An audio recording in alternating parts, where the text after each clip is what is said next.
The race is on.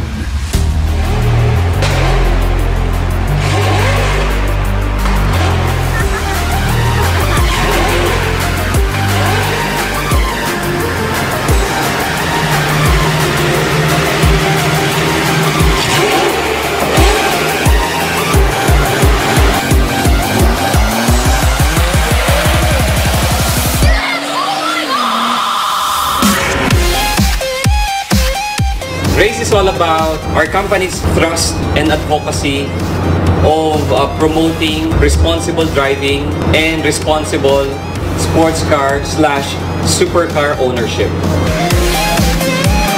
The professionals that we got for today's event will give the drivers a formal briefing on how to drive properly following the regulations of the racetrack.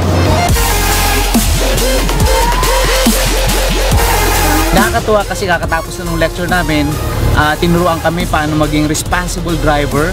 Maganda na yung sports car natin pero dapat maganda rin yung driving natin sa kalye.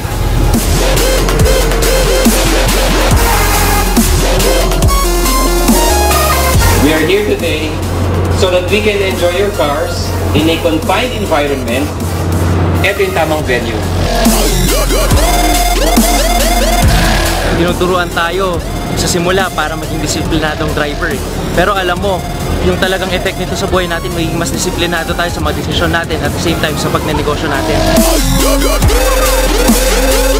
Dito sa Royal kasi hindi lang basta-basta binibigay yung mga bagay na katulad ng ganito, mga sports car, given na kasi yan eh. Sa Royal, pag tinabaho mo talaga yung mga bagay na minimihti mo, mga pangarap mo, bibigay talaga sa'yo. Ang importante rito, marunong tayo magpahalaga sa kung anong meron tayo. At yun ang tinuturo sa atin ng Royal.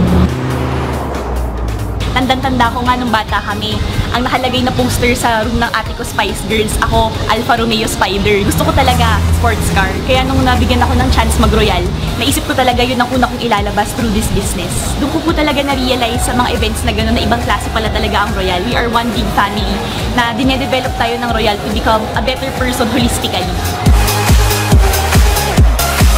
Ang maganda sa Royal, yung mentality mo, dadalhin ka niya lagi pataas eh. Hindi ka magiging complacent kung ano lang meron ka.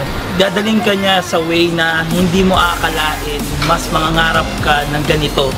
Na ang mga ginagawa nila, hindi lang nila sinasabi, kundi nakikita mo sa kanila. Royal is a totally different company. We're not the number one because we're the only one.